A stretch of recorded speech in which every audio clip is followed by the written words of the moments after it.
नमस्कार, IVN7 की इस विशेष पेशकश में आपका स्वागत है।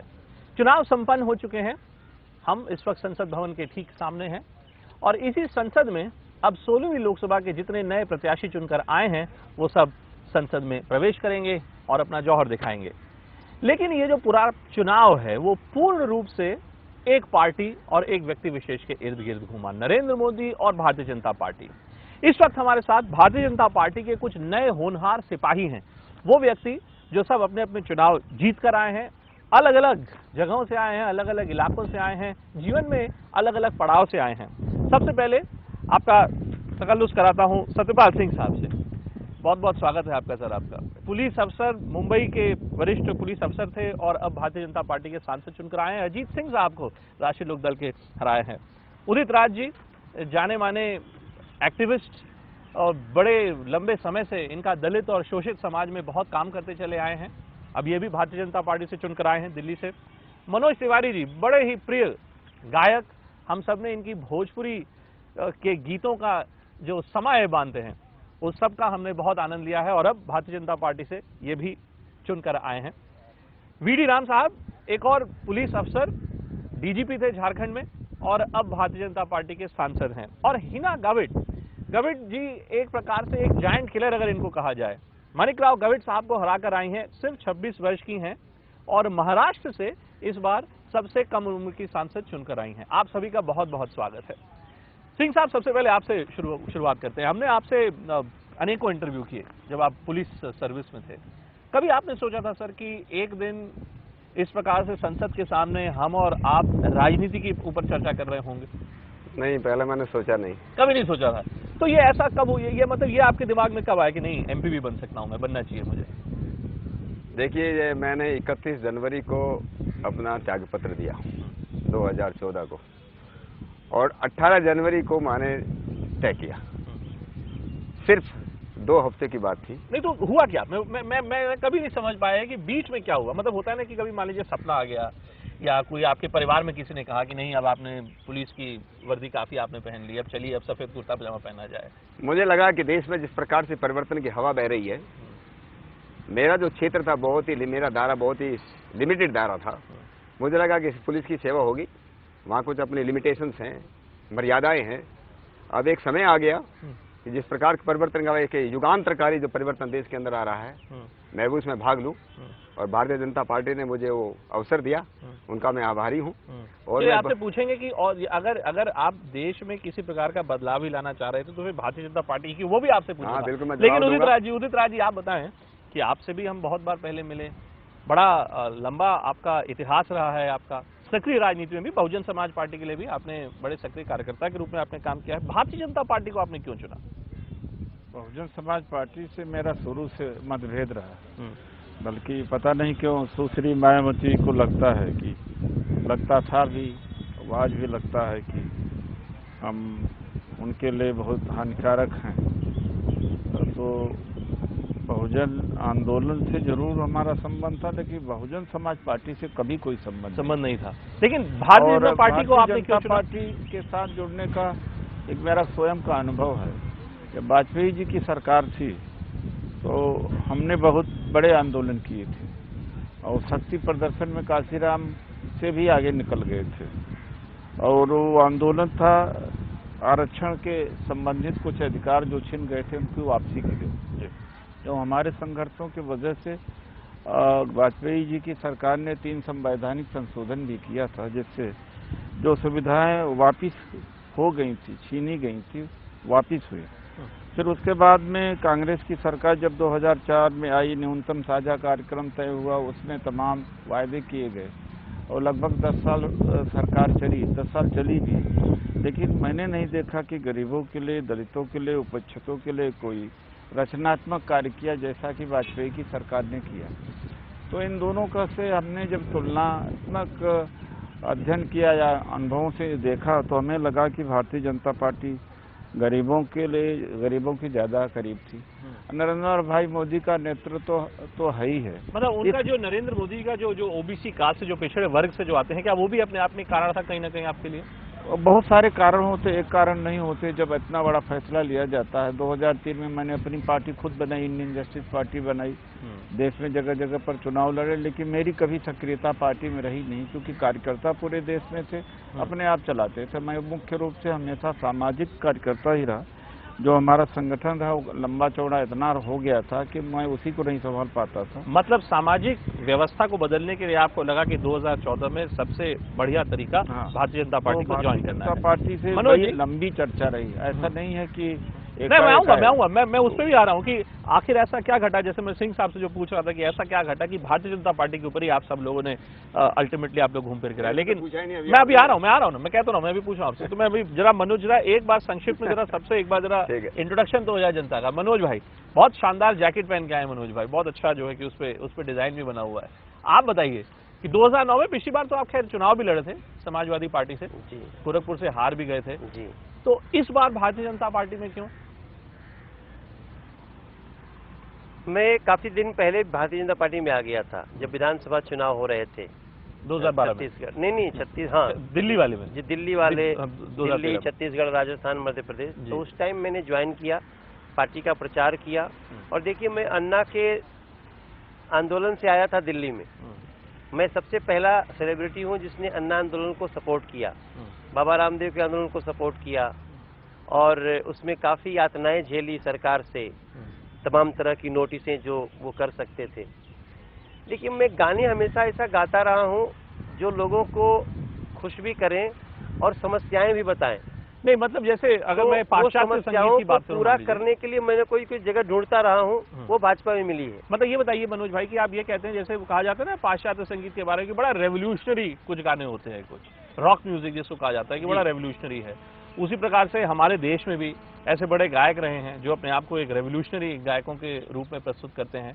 आपको लगता है आपका जो संगीत है वो भी उसी प्रकार से था क्या? राजनीतिक उसमें कहीं ना कहीं मैसेज था?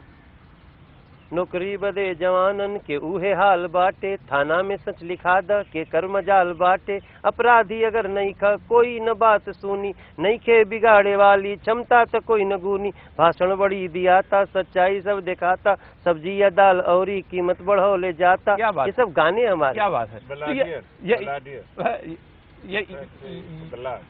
तो यही सब जो मैंने गाने गाए कि पढ़ल लिखल बाबू बेचा चिनिया बादाम बा, उनका बदे देशवा में नहीं कोनो काम बा, आँखें अनहर कनवा में तेल सेल आदमी के लगल बा। वाह वाह। तो ये सब गाने गाते तो पूरा कैसे हो? तो कैंपेन के दौरान मतलब यही सब जो गाने जो आप गाते सर, इन्हीं सब चीजों से लोग आपसे जुड़ते चले गए? इन्हीं गानों से लोग मुझे जानते भी हैं। इन्हीं गानों से लोग जानते भी हैं। यही आपसे पूछे कि अब आपकी आगे की शख्सियत पर किस प्रकार की शक्ति है? राम साहब आप बताइए, आप तो झारखंड के सर डीजीपी थे आप तो, मतलब झारखंड के, जब हम लोग झारखंड के जो बाहर से जो लोग हैं वो सोचते हैं तो उनको लगता है कि नक्सली इलाका है और बंदूकें चलती हैं, गोलीबारी चलती है, वहां से यहाँ तक ये सफर कैसा रहा है, कैसे हुआ ये सफर? देखिए, मैं जुलाई 2011 में रिटायर किया डीजीपी के पद से। रिटायरमेंट के बाद मैंने बहुत सोचा कि या तो ऐसी ज़िंदगी व्यतीत की जाए जहाँ पर लिखने पढ़ने का काम किया जाए या यूं ही आराम किया जाए, या ऐसी ज़िंदगी व्यतीत की जाए जो क्रियाशील हो, एक्टिव ज़िंदगी हो और जिसमें समाज के लोगों के लिए कुछ काम किया जा सके। तो मैं जिस पृष्ठभूमि से आता हूँ, मुझे लगा कि भगवान ने मुझे बहुत कुछ दिया है। मैं अपने महकमे में के सर्वोच्च नहीं, जो चर्चा है, चूंकि एक और सिंह साहब हैं, एक और आप हैं, पूर्व सेनाध्यक्ष भी जनरल वीके सिंह, वो भी बीजेपी से चुनकर आ गए हैं। ये जो इतने बड़े तादाद में मतलब एक से एक आईपीएस ऑफिसर्स, आईएफएस ऑफिसर जो सब जुड़ गए हैं, ये क्या, ये जो पूरा बीजेपी का जो कैंपेन था कि हम बड़ी एक स्ट्रांग सशक्त अब एक सरकार देंगे, क्या उसके कारण आप लोग जुड़े क्या बीजेपी से? देखिए, सबके कारण अलग अलग होंगे। आपका क्या कारण? मेरा कारण ये था कि मैं समाज की सेवा करना चाहता था, वस्तुतः सेवा करना चाहता था। इसमें कहीं तो एनजीओ ज्वाइन करते ना सर? बीजेपी मैं बताता हूँ क्यों एनजीओ मैंने नहीं ज्वाइन किया। बीजेपी या कोई पॉलिटिकल पार्टी एक बड़ा प्लेटफॉर्म देती है जो एनजीओ नहीं देती है, जहाँ पर समाज के लोगों से जुड़ने की आपकी सक्रियता बनती है और समाज के लोगों से आप जुड़ते हैं। ड्राइंग रूम में पॉलिटिक्स तो सभी करते हैं बैठ करके, लेकिन मैदान में उतर करके यदि पॉलिटिक्स करें, लोगों की सेवा करें, तब उनमें और हम में कोई अंतर नहीं रहेगा। आज तो यही कहते हैं लोग, ब्यूरोक्रेट्स केवल ड्राइंग की पॉलिटिक्स करते हैं। वो क्या जाने समाज की सेवा कैसे होती है, वो क्या जाने लोगों के बीच जाकर के कैसे उनके दुख तकलीफों को सुनना पड़ता है और कैसे उनके दुख दर्दों को दूर किया जाता है। तो ये एक बात थी मेरे पीछे जहन में, जिसके चलते भी मैंने बीजेपी ज्वाइन किया। प्लेटफॉर्म बड़ा लेकिन मिलेगा आपको। बीजेपी ही एक ऐसी पार्टी थी जो कांग्रेस के अल्टरनेटिव के रूप में देखी जा रही थी। जो कुशासन था, जो महंगाई बढ़ रही थी, जो बेरोजगारी की समस्या थी, जो पलायनवाद की समस्या थी, जो नक्सलवाद की समस्या थी, उससे निजात पाने के लिए ऐसी पार्टी को ज्वाइन करना जरूरी था जो देश को एक नई दिशा और दशा प्रदान कर सके। चलिए, आप सब लोगों तो मतलब आप लोग पाया कि बीजेपी एक ऐसी पार्टी है जिसमें ऐसे वरिष्ठतम लोग हैं जो एक नई दिशा और दशा देश को प्रदान कर सकते हैं। हिना, आप बताएं। अंत में एक बात और कहना चाहूंगा कि बीजेपी ही एक ऐसी पार्टी है जो पॉलिसी ऑफ अपीजमेंट में विश्वास नहीं करती है। इन्हीं सब कारणों के चलते मैंने भारतीय जनता पार्टी में चलिए, आपने एक अच्छे शब्द का प्रयोग किया, politics of appeasement and policy of appeasement. उसके ऊपर भी आता हूं, चर्चा करता हूं कि कहीं ना कहीं जो बीजेपी के ऊपर आरोप लगता है कि ध्रुवीकरण की राजनीति होती है, क्या उसका फायदा मिला। लेकिन हिना, पहले आप बताइए कि देखिए इतने वरिष्ठ लोग जो है हमारे साथ हैं, रिटायर्ड लोग हैं। खैर मनोज भाई रिटायर्ड नहीं है, लेकिन मनोज भाई तो अभी भी जवान है, और उदित राज जी तो रिटायर्ड तो खैर आप भी नहीं है। लेकिन ये जो उम्र का जो अलग अलग उम्र का फासला है, आप सिर्फ 26 वर्ष की हैं और आप अपना एग्जाम दे रही थी, फाइनल एग्जाम दे रही थी अपने मेडिकल साइंस मेडिकल कॉलेज में आप, जिस दिन मोदी जी यहाँ संसद में भाषण दे रहे थे। तो फिर कैंपेन किस तरह, पढ़ाई किस तरीके से की थी आपने? मेरा ये जो एमडी का कोर्स था, ये 3 साल का कोर्स था और 3 साल में मैंने बहुत पढ़ाई की, मतलब हर साल में मैंने पढ़ाई की और इसलिए मुझे कॉन्फिडेंस था कि मैं पढ़ाई ऑलरेडी मैंने काफ़ी की थी। तो इलेक्शन का जो कैंपेन का जो टाइम था, ऐसा तो नहीं कि कैंपेन सारा पिताजी ने कर दिया, क्योंकि आपके पिताजी भी इतने एक पूर्व मंत्री रह चुके हैं। नहीं, मैं पूरे टाइम कैंपेन में थी और कैंपेन का जो वक्त था वो टाइम हमें प्रिपरेटरी लीव दिया गया था, तो वो टाइम पे मैंने कैंपेन की थी और क्योंकि मैंने काफ़ी पढ़ाई पहले से की हुई थी तो ऐसे ज़्यादा बर्डन मुझे लास्ट मोमेंट नहीं आया। और मैं हमारा जो हैंडबुक होता था, टेक्स्ट बुक का जो छोटा हैंडबुक मैनुअल, वो भी मैं साथ में कैरी करती थी। तो जैसे 1 घंटा 2 घंटा का ट्रैवल है तो कैंपेन के दौरान मतलब पढ़ाई तो रिवीजन करती थी, पढ़ाई तो ऑलरेडी मैंने कर ली थी। तो भाषण कब देती थी आप? जब मान लीजिए भाषण देती थी तो वो भी आपने याद किया था कि वो एक्सटेम्पर बोल देती थी आप? जी नहीं, भाषण तो ऐसा था जो हकीकत थी वो मैंने बोली थी, तो उसके लिए कुछ प्रिपेयर करने की जरूरत नहीं पड़ी। ये तो बड़ी मतलब ये तो मैं अपने जीवन में पहली बार सुन रहा हूँ मैं ये, कि अब लोग बात करते हैं कैंपेन के दौरान, एक दूसरे से कैंपेन पॉइंट्स के बारे में चर्चा करते हैं। आप अपनी हैंडबुक अपने साथ लेकर चल रही थी। चलिए एक ब्रेक लेते हैं, लेकिन ब्रेक के बाद अपने सभी मेहमानों से पूछेंगे कि बीजेपी तो ज्वाइन कर ली, बड़ी अच्छी बात है, लेकिन संसद में जो चीखना चिल्लाना, शोरगुल का जो सिलसिला होता है, क्या ये सब जो नए सांसद विराजमान हैं, क्या ये सब लोग उस कल्चर को बदलने का दमखम रखते हैं? नहीं, उसके ऊपर चर्चा करेंगे ब्रेक की दूसरी तरफ।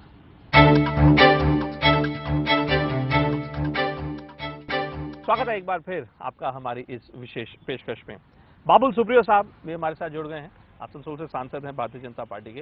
बाबुल भाई, हम लोग अभी इन सबसे चर्चा कर रहे थे अपने सभी साथियों से, यहाँ पर आपके सभी साथियों से, कि वो क्या हुआ, ऐसा क्या घटा आप लोगों के जीवन में कि भारतीय जनता पार्टी को ज्वाइन करने का आप लोगों ने सोचा? ऐसा आपके साथ क्या हुआ कि आपने सोचा बीजेपी के साथ जुड़ेंगे? पहली बात तो ये कि मैं एकदम अपोलिटिकल आदमी हूँ, कोई भी पॉलिटिकल पार्टी के साथ मेरी एफिनिटी नहीं रहा है, ना कोई कॉलेज में, स्कूल में, कभी भी जिंदगी में कभी कोई किसी भी पॉलिटिकल पार्टी के साथ मैं I was attach to it.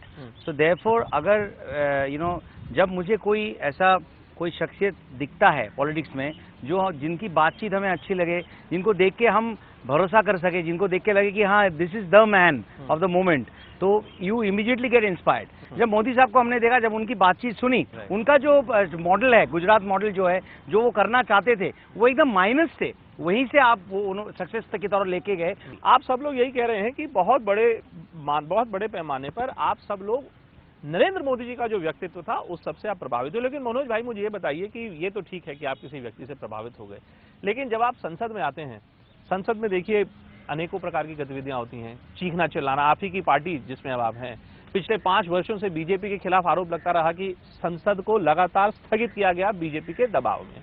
अब आप लोग बताइए, जब आप लोग यहाँ पर मेजॉरिटी में हैं, क्या आपको लगता है कि संसद का कल्चर बदल सकता है? क्या बदलना चाहिए? हम इस बात के लिए जरूर चाहते हैं कि बदलना चाहिए। दूसरी ओर से अगर विपक्षी दलों की ओर से कोई तीखा प्रहार आपके ऊपर करे, तीखे शब्द कुछ लगाए, देखिए सवाल तो आप उठता है गाना कि गा के क्या उनको रीच आउट करेंगे?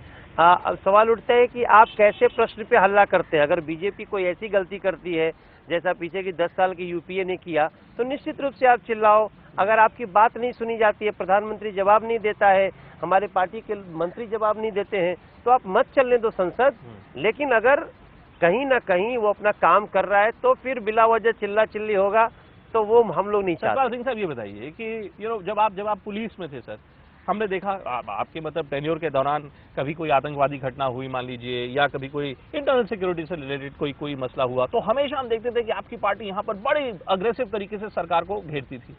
अब तो आप मेजोरिटी में है सर, क्या आपको लगता है चूंकि आप मेजोरिटी में आ गए हैं इसलिए संसद सुचारू रूप से चल पाएगी सिर्फ और सिर्फ चूंकि बीजेपी मेजोरिटी में आ गई? मुझे लगता है कि जो कल्चर है चीखने और चिल्लाने की पार्लियामेंट के अंदर, ये बंद होना चाहिए। नहीं, बंद तो कहीं ऐसा तो नहीं कि बंद इससे होना चाहिए उदय जी, क्योंकि अब आप लोग जो है, अब आप लोग सरकार में आ गए हैं। एक बार कि चूंकि बीजेपी सरकार में आ गई और हमेशा बीजेपी के खिलाफ आरोप लगता था कि आप लोग संसद को ब्लॉक करते हैं, संसद को जो है स्टॉल कर देते हैं, क्या यही एक कारण है? चूंकि विपक्ष भी तो, अब जो विपक्ष है वो भी तो यही कर सकता है। 25-30 साल से संसद का जो डिबेट का कल्चर है, डिस्कशन का कल्चर है, वो बिगड़ चुका है। और यहाँ क्वालिटी में आपको लगता है उसका जो डिस्कोर्स है वो एकदम खत्म हो गया? In all ways and means, in the sense कि आप जो मैक्सिमम एमपीज इररिलेवेंट हो चुके हैं, क्योंकि उन्हें सवाल करने का मौका ही नहीं मिलता। Now bureaucracy is ruling the roost, क्योंकि maximum time it is a boycott and then well में चले जाना, बाइकआउट हो जाना, तो ये कल्चर जाना चाहिए।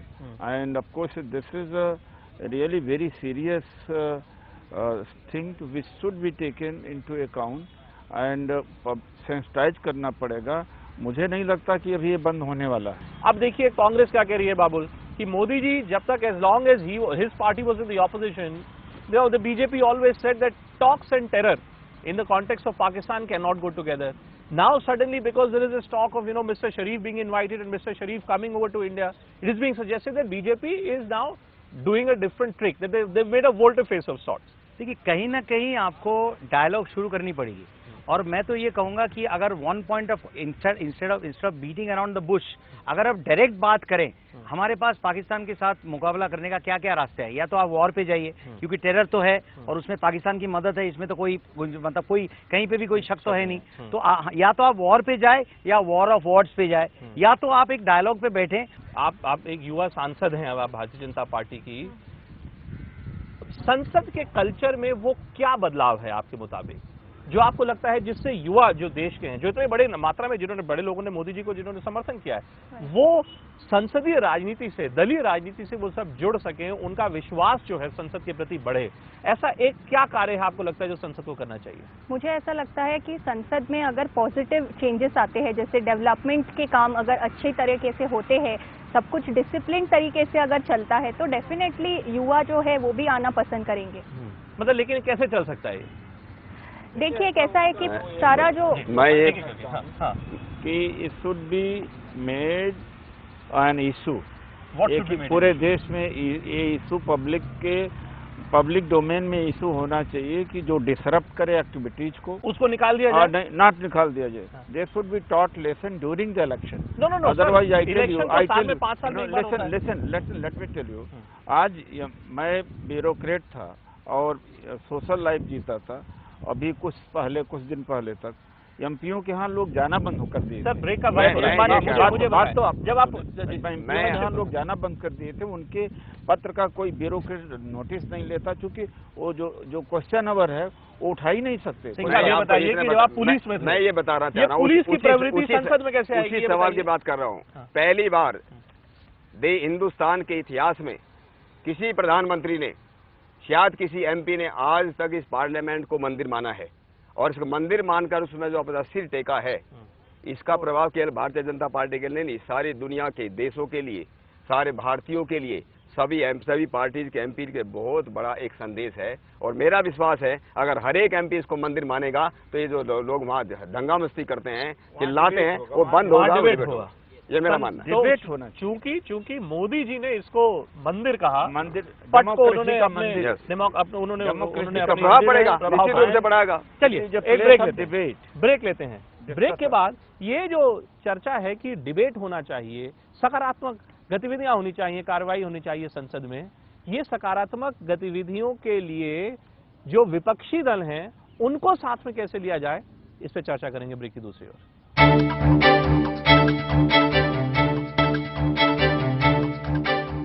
ये बताइए मनोज भाई कि ऐसा अगर मैं आपसे पूछूं कि कोई एक काम मुझे बताइए जो आपको लगता है, चूंकि आप जो सांसद जो चुनकर आए हैं, आपको जिन लोगों ने चुना है, ऐसा एक क्या काम है जो आपको लगता है कि आप 100 दिन के अंदर संसद के जो 2 सत्र बैठेंगे उसके अंदर आप ऐसा क्या कार्य कर सकते हैं, मुझे बताइए। हमारे यहाँ एक सिग्नेचर ब्रिज है जिससे हमारा नॉर्थ ईस्ट दिल्ली का जमुना पार पूरी तरह से कटा हुआ है।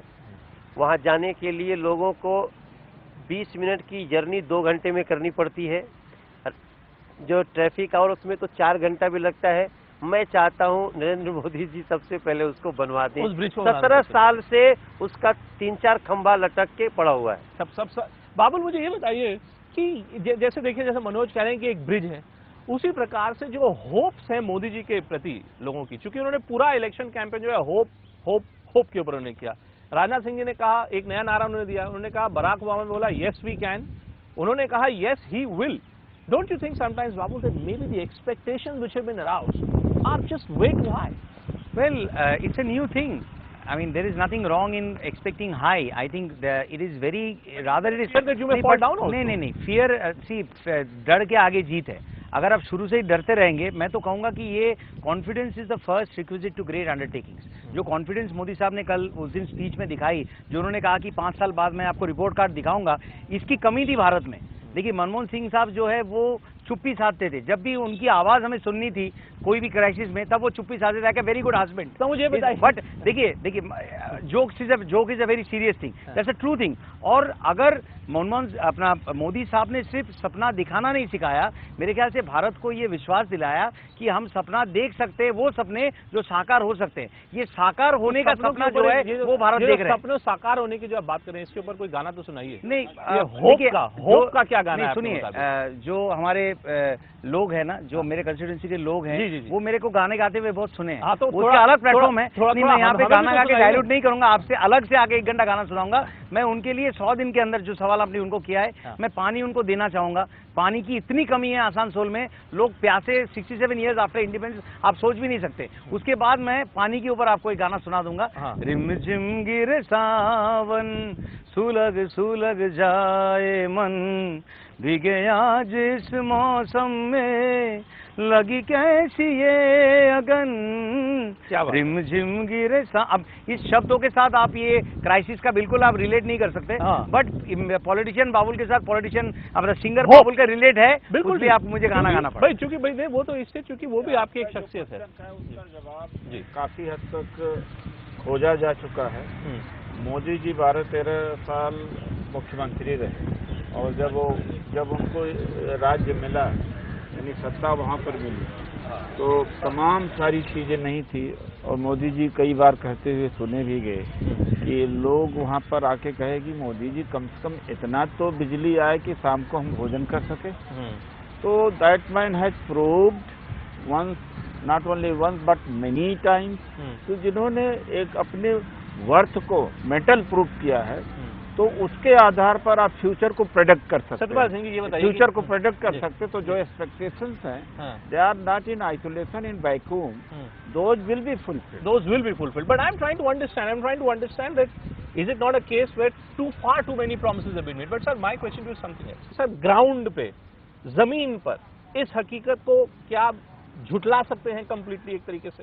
देखिए, एक बार कि वाकई एक वर्ग है जो बीजेपी से नहीं जुड़ता। देखिए, एक बार जब आप सांसद चुने जाते हैं, तो आप किसी एक वर्ग, एक संप्रदाय या एक जाति के प्रतिनिधित्व नहीं करते, सभी का प्रतिनिधित्व करते हैं। सभी को विश्वास दिलाना है कि आपने हमें वोट दिया या नहीं वोट दिया, हम सभी के सांसद हैं। इसलिए जो भी आपकी कठिनाई है, जो भी आपकी तकलीफ है, हम ये होगा कैसे? मैं आपको ये बता रहा हूँ, ये मैं तो उदाहरण आपको दे रहा करना हूँ। पड़ेगा ना। इसका भी तो मैं मोदी जी तो ब्लूप्रिंट देते हैं। मैं उदाहरण दे रहा क्या हूँ, ब्लूप्रिंट है? मैं आपको उदाहरण दे रहा हूँ। पहली बार अलीगढ़ मुस्लिम यूनिवर्सिटी के 5 प्रोफेसर मेरे चुनाव में प्रचार करने के लिए आए, आज तक नहीं हुआ।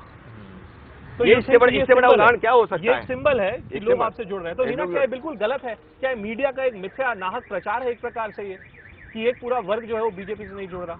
मुझे नहीं लगता ऐसे हुआ है, क्योंकि इतने सारे जो सांसद चुन के आए हैं, अभी मैं खुद नंदुरबार से चुन के आई हूँ, मुझे सभी लोगों ने वोट किया। तो मैं ऐसे नहीं कह सकती हूँ कि एक स्पेसिफिक वर्ग ने मुझे वोट नहीं किया, मुझे सभी ने वोट किया है। मैं सभी की रिप्रेजेंटेटिव के तौर पे इधर आई हूँ। और जब हम अभी एक सांसद के तौर पे आए हैं आगे, तो जब हम कोई विकास काम करेंगे या कुछ भी काम करेंगे तो वो सबके लिए होगा, वो कोई एक स्पेसिफिक ग्रुप के लिए या स्पेसिफिक वर्ग के लिए नहीं होगा। तो मुझे नहीं लगता कि ऐसे हम डिस्क्रिमिनेट हमको करना चाहिए। मनोज, ये बाबुल कह रहे थे स्लेजिंग है, मतलब कि ये तो चूंकि लोगों को कुछ बोलने के लिए नहीं मिला, इसलिए लोग अब बिलो द बेल्ट हिट करने वाली बात है। मैं आपको ये बताना चाहता हूँ, भारतीय जनता पार्टी का पहले से है appeasement to none and justice to all.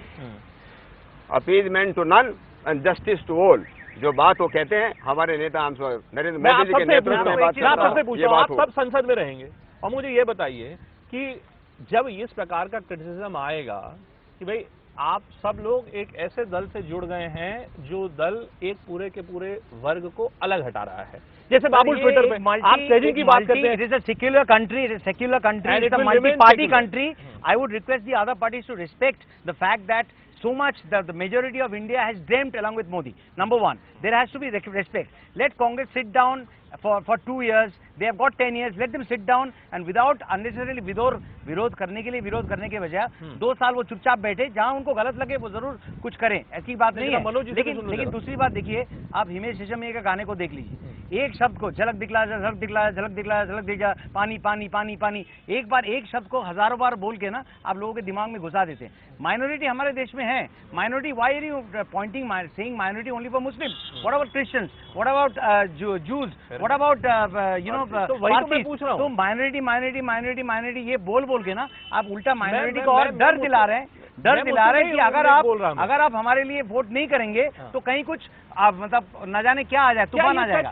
मैं कह रहा हूं कि जब when BJP will deliver, all this skepticism is supposed to be there, but it will go. Manoj, आप देखो, आप और बाबुल की भूमिका बड़ी जरूरी है। एक सेकंड सर, आपकी और बाबुल की भूमिका बड़ी जरूरी और अहम है, क्योंकि मुझे लगता है, देखिए, आप लोग क्रिएटिव फील्ड से आते हैं। क्रिएटिव फील्ड जो हैं वो धर्म, मजहब, जाति, हर चीज से ऊपर उठकर होती हैं। जब हम आपकी फिल्म देखने आते हैं, आपका गाना सुनने आते हैं, तो हम आपसे मनोरंजन के मूड में होकर आपके सामने हम। नहीं, इंडिया की माइनॉरिटी कहाँ है मुझे बताइए? सारे खान ही तो खान है, तो कहाँ पे ये जो बात होती है, ये मैं अभी देखिए बहुत बड़ा आसान होता है मैं बैठ के मीडिया को दोष दे दूं। When there is smoke, there is fire. तो आपको कुछ रसद मिल जाती है तो आप डेफिनेटली आपका मैं यही समझने की कोशिश कर रहा हूं। आप मुझे बताइए, आप तो गोरखपुर से चुनाव भी लड़े, समाजवादी पार्टी में आप थे, अब यहाँ है मुलायम सिंह यादव, वहां थे, बड़ी अच्छी तरीके से आप जानते हैं उनको। अब मुलायम सिंह यादव और नरेंद्र मोदी के बीच में क्या फर्क है? कहीं ऐसा तो नहीं कि दोनों एक ही सिक्के के दो पहलू हैं? नहीं, उनको जाने तभी तो इधर आके बैठे हैं। सीधा सा देखिए भाई साहब, नरेंद्र मोदी के इस समय 282 × 2 हैंड्स हैं और नरेंद्र मोदी ने हम सभी का हार्ट प्लांट कर दिया है। हो सकता है कि हार्ट भी प्लांट कर दिया है? बिल्कुल किया। अच्छा। जिस दिन हम सेंट्रल हॉल में गए, बहुत लोगों को ऐसा था कि हम पहली बार सांसद हैं, ये घुसते हुए हाथ हिला रहे हैं, मीडिया को कर रहे हैं, लेकिन जो अंदर हुआ ना, उस व्यक्ति ने अपने 282 सांसदों को ये बता दिया कि तुम किसके साथ हो और तुम्हें आगे 5 साल क्या करना है। मतलब जो रो दिए, जो उन्होंने उस दिन कहा कि पार्टी भी मेरी माँ है। नहीं सर, अब ये देखिए, रोना को आप हाईलाइट मत कीजिए। अरे नहीं, मैं पूछ रहा हूं, रोना जो है that was a reaction to what? बिल्कुल, उनका फिगर भी देखिए आप। उन्होंने जो कठिन शब्द उन्होंने जिस प्रकार से तैयार किया हम लोगों को, सभी को, मुझे ऐसा फील हुआ कि यार तुम बहुत, तो वो मत सोचो कि तुम बन गए हो MP, तुमको एक बहुत मुश्किल काम मिला है, यू हैव टू परफॉर्म। तो गाना बताइए, कौन सा गाना, कौन सी पंक्तियां आपके दिमाग में आई जब वो भाव? सीधा सिंपल कि रोटी सोटी दे दो, सड़क बनवा दो, हर मेरे गांव में बिजली चलवा दो, होठ मेरे प्यासे हैं नल चलवा दो, गांव की नदी पे एक पुल बनवा दो, देश मेरा लूट के बड़े भ्रष्टाचार से पैसा कहाँ रखे गए एड्रेस बता दो, रोटी सोटी दे दो, सड़क बनवा। भाई गाना तो बड़ा अच्छा है, मधुर है, पंक्तियां बड़ी संगीत में मधुर में है आपका जो, लेकिन सवाल का जवाब दीजिए। नहीं, आपका जो सवाल है, जो माइनॉरिटीज को लेके सवाल है, एक रियलिटी है और हम आइडियल वे में बहुत जवाब दे नहीं सकते। दिस इज अ फैक्ट कि minorities are apprehensive about BJP. You admit that? Yes, exactly. और नरेंद्र भाई मोदी ने कहा भी, चुनाव के दौरान कहा भी कि माइनॉरिटी जब मेरे पास आएगी तब उसे लगेगा कि मैं क्या हूँ, जो उन्हें डरने की जरूरत नहीं। भाषणों में कई जगह कहा। और अपोजिशन ने, कांग्रेस ने बहुत दिनों से बीजेपी को दुश्मन माइनॉरिटी का बना बना के परसेप्शन है। रियलिटी कुछ हो अलग बात है, बट देयर इज परसेप्शन। ये परसेप्शन उससे डील कैसे करिएगा? ब्रेक करने में टाइम लगेगा। पहले एक कदम बताइए, पहले एक कदम बताइए। सुनिए, एक मिनट मेरी बात। पहले बीजेपी सवर्णों की पार्टी मानी जाती थी। जब मैं आया, रामविलास पासवान लाइव बने और अठावले बने, तब कहा कि ये नहीं रह गया। उसी तरीके से in phases let the government function, उसमें एक प्रोसेस में that will be also wiped out. मैं एक उदाहरण देता हूँ आपको कि गुजरात का उदाहरण हमारे सामने है। गुजरात में जहाँ कच्छ के अंदर वहाँ के अल्पसंख्यक समुदाय मुस्लिम लोग जो है एक्सपोर्ट करते थे पतंग का, जो पहले जब मोदी जी ने वहाँ दिया 40 करोड़ का करते थे, आज 600 करोड़ का करते हैं। तो वहाँ करके लोग समझते हैं अगर मोदी जी जैसे लोग हमारा सब साथ करेंगे तो हम भी प्रोस्पर करेंगे, हमारा भी विकास होगा। चलिए,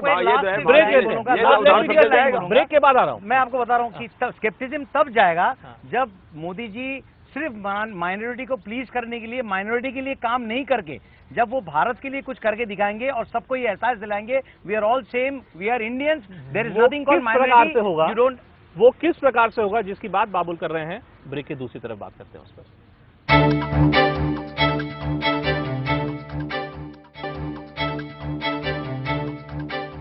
चर्चा हम कर रहे थे ब्रेक से पहले कि नरेंद्र मोदी जी किस प्रकार से पूरे के पूरे भारत का विश्वास जीत सकते हैं, और बाबुल आप हमको बता रहे थे कि सरकार काम करेगी पूरे के पूरे भारत के लिए करेगी, भारत के लिए करे। और मैं आपको बता रहा हूं कि ज्यादा कॉम्प्लिकेटेड करने की जरूरत नहीं है। आप सिंपल ये शब्द, जब मोदी जी भारत के लिए काम करेंगे और माइनॉरिटी मेजोरिटी ये सब चीज को दरकिनार करके, when it works for the betterment of India. मैं हिना से सवाल पूछता हूं उतनी देर में, आप सोचिए कि ऐसा कौन सा गाना हो सकता है जिसके साथ मैं खत्म करूंगा होप की जो बात है। लेकिन हिना आप बताएं मुझे कि आप तो महाराष्ट्र से हैं, कांग्रेस और राष्ट्रवादी कांग्रेस की देखिए इतने समय से वहां पर सरकार है, आपके पिताजी भी मंत्री रह चुके हैं वहां पर। आपको क्या लगता है वो क्या आप एक, अगर मैं सबसे पूछ रहा हूं, एक वो क्या काम आप कर सकती हैं जिससे ये संदेश जाए कि वाकई जो उदित जी कह रहे हैं कि there is a perception that minorities do not have faith in the BJP. What can you do to get into that perception? I think we have to gain their confidence. How? We have to gain their confidence by, how? see, the bottom line is we have to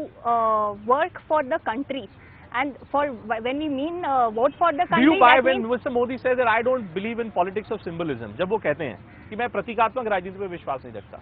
No, I believe we have to work for everyone, and I think when we work for everyone, that is the time when we can gain confidence in those people that okay, we work for मुझे everyone. सवाल का जवाब नहीं मिल रहा, आप बताएं। सबका विकास, ये तो स्लोगन है सर। नहीं, आप सुनिए, स्लोगन की बात नहीं है, स्लोगन की बात नहीं है। ये तो आशंकाएं और जो संदेह या जो स्केप्टिसिज्म की बात कर रहे हैं, ये तभी दूर हो सकती हैं जब आने वाले दिनों में बीजेपी के कार्यों का मूल्यांकन होगा। बीजेपी क्या कार्य कर रही है, किसके लिए कार्य कर रही है, सभी के लिए कर रही है, नहीं कर रही है, धीरे धीरे ये बातें दूर होंगी। जो आशंकाएं हैं ये धीरे धीरे दूर होगी, एक दिन में दूर नहीं होंगी। यदि इस तरह की कोई आशंका है तो वो सिर्फ आप मुझे बताइए, जैसे आपने देखिए, जैसे आपने दलित और शोषित समाज के लिए, कुचले जो दंभित जो समाज है उसके साथ आप इतने वर्षों से आप जुड़े रहे, आप उनके साथ जमीनी स्तर पर आप कार्रवाई करते रहे, काम करते आए हैं। आप मुझे बताइए कि जो हमारे देश में जो माइनॉरिटीज हैं जिनकी आप बात कर रहे थे, आपने माना कि परसेप्शन है that they are not with the BJP. What will you do to get rid of that perception? नहीं, he has answered and I am going to also answer is कि ये आप परफॉर्मेंस के जरिए ही इसको प्रूव कर सकते हैं। mere words will not suffice। जैसे मोदी जी ने गुजरात में किया, वो रिप्लिकेट पूरे इंडिया लेवल पर होगा, then of course we will be in position to still confidence in them, minorities में, कि ऐसी बात नहीं है। जो अपोजिशन ने अभी तक सेकुलरिज्म के नाम पर एक एटमॉस्फेयर को बेसेट किया है, एक पॉलिटिकल कल्चर इस तरह से पैदा कर दिया है कि बीजेपी उनकी एनिमिकल पार्टी है, वो अपने आप in due course of time में फेड अवे हो जाएगा, तो उसमें टाइम लगेगा। अच्छा, आप सबसे एक सवाल पूछता हूँ उनसे, मुझे बताइए कि क्या आप सब लोग ये प्लेज लेने को तैयार हैं कि संसद में जब प्लेज यानी कसम मतलब वायदा, क्या आप ये हमारे सभी दर्शकों को ये वायदा देने के लिए तैयार हैं कि जब संसद में कोई डिबेट होगा, मान लीजिए, हमेशा भाषा शैली उसके ऊपर संयम रहेगा? क्योंकि हमने कितनी बार देखा सिंह साहब, मतलब आप लोग जैसे पुलिस में होता है ना कि कैदियों की पिटाई होती है बहुत बार, वैसे हम देखते हैं कि यहाँ पर सांसद भी गुत्थम गुत्थी में आ जाते हैं, धक्का मुक्की होने लगती है, unparliamentarian. At least are you willing to give that commitment? देखिए, मैं आप तो लोगों के बिहाफ पे नहीं हो, मैं तो पहली बार ये कहता हूँ, मैं बहुत ही अनुशासनात्मक पार्टी उससे पुलिस से आया हूँ और वो मेरा काम ये रहा कि अनुशासन में रहना। मैं एक अनुशासन के लिए आया हूँ। मैं किसान का बेटा हूँ, जो सबसे ज्यादा दुनिया में सच्चाई का प्रोफेशन है तो किसान का वो है। मैं किसान का बेटा हूँ, जवान मेरा धर्म रहा है और जवान मेरे साथ डिसिप्लिन में चलता है। तो इसलिए जहाँ तक हमारी बात है, मैं सबको जो है आपके माध्यम से सारे देशवासियों को मैं ये विपक्ष चाहे कुछ भी कहे, आप हम लोग अपनी जो है शालीनता से पेश आएंगे और इस देश के लिए पार्लियामेंट्री लैंग्वेज जिसको आप 17 साल से देश स्तर पर आंदोलन चलाया हूँ, कभी ऐसा न्यूसेंस मेरे द्वारा हुआ ही नहीं। मैं खुद ब्यूरोक्रेट रहा हूँ। और आपके अपने जो नेता हैं, आपके जो अपने नेता हैं, बातों से जवाब दिया जाएगा, लातों से जवाब नहीं पार्लियामेंट में दिया जाएगा। लेकिन मनोज भाई, अनफॉर्चुनेटली कभी कभी हुआ है, but that should not be repeat. Manoj भाई ये बताइए कि मोदी जी के हमने संसद में जो उनकी स्पीच सुनी वो तो था, लेकिन उससे पहले उनका जो अवतार था वो था 56 इंच की छाती और एकदम मतलब जो दुश्मन है उसको एकदम उनको मदाई जगा देने वाला उनका जो। आपको नहीं लगता कि अब लिटरल मीनिंग नहीं संसद नहीं लिटरल नहीं, मैं एक बात ये बताइए कि संसद में आपको नहीं लगता कि अब थोड़ा रीच आउट भी होना चाहिए, थोड़ा कंसिलिएटरी, थोड़ा माहौल को ठंडा कैसे किया जाएगा? नहीं, माहौल तो ऑलरेडी ठंडा है, अब ठंडा हो गया। 282 प्लस 56 जिससे उससे कुश्ती थोड़ी कोई करेगा। नहीं, जब भाई मान लीजिए विपक्षी दल भी तो एकजुट होंगे ना आपके खिलाफ। नहीं तो वो बॉडीली नहीं होंगे, बॉडीली होगा शब्दों में होगा, शब्द जो कुछ होगा शब्दों में होगा, निश्चित रूप से होगा, क्योंकि ये कल्चर परोस दिया है वर्तमान नेता ने और उसका विपक्षी भी उसको तालियां बजा रहे हैं।